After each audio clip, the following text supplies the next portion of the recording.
I flew from Birmingham International Airport into Punta Cana, and then from Punta Cana I went from the airport up to Barbados, a place on the coast, beautiful place on the coast, just miles and miles of beach, just like stunning.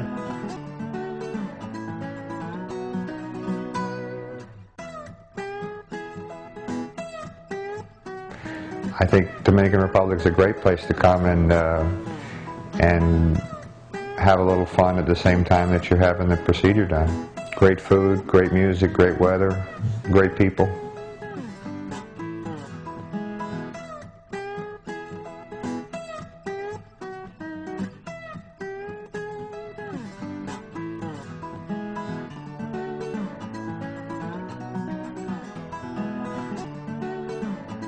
And the fact that when I looked in the UK at the prices, there was so much more and the density was so much less. And the density over here is so much more compared to the UK. I didn't actively look to have this procedure done in the United States because I know it costs more. If there was any doubt in my mind before coming here, it was settled after having a look at the premises and a look at the office and a look at the facilities. All it takes is a look and you'll be reassured there's nothing to fear. But in England, if you had the same procedure done, it would cost you, for the density, it would cost you around £12,000, if not more. The whole experience and the adventure that I've had, combined with the transplant that I've had, is so much more than having it just a straightforward transplant back in the UK.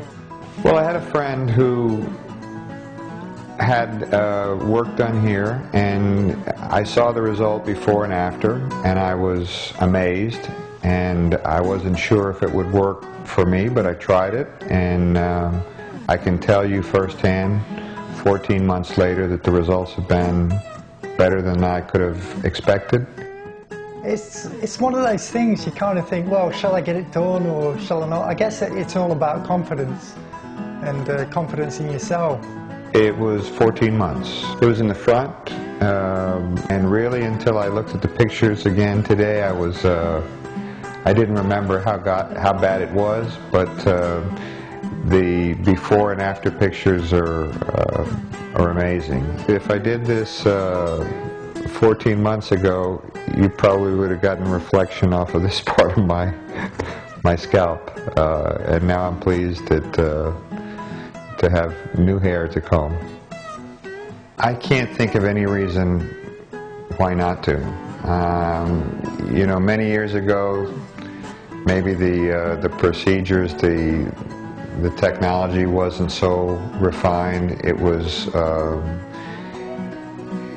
more obvious when you would see someone with a transplant to see the little, what I call like baby doll hair. Nowadays, especially with someone like Dr. Reyes, there's really no reason I can think of not to do it. That's the biggest selling point, because when you want a hair transplant, you don't want it to be like sporadic and, you know, fine and patchy. You want it to be thick. Everything that was explained to me beforehand has turned out the way that it was explained. Yeah, the transplant, it was non-existent for me. I came in 9 in the morning, next thing I know it's 7 at night, not really knowing what had happened.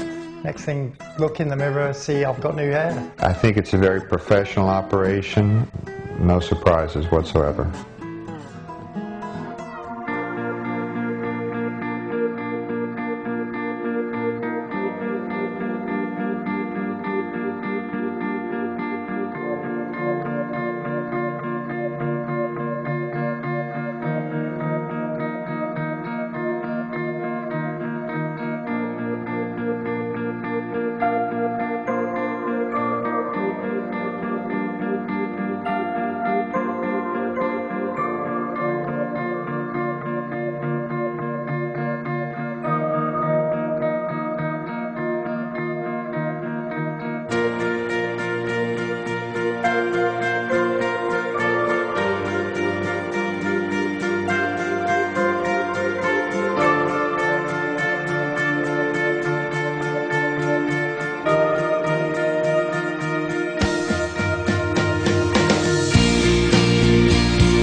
treatment and realising you're thinking about, shall I bother? Is it worth having new hair and all that, because you're not sure if you really need it. But after the treatment you're like, wow, that's amazing. It's totally priceless. I had complete confidence in Dr. Reyes, and would recommend her to anyone who's considering having a hair transplant. Basically, I put my trust in Dr. Reyes, and she didn't let me down. Very important. But the whole team, the whole people, like everybody, including yourself, just really tranquil, really nice experience coming into the clinic.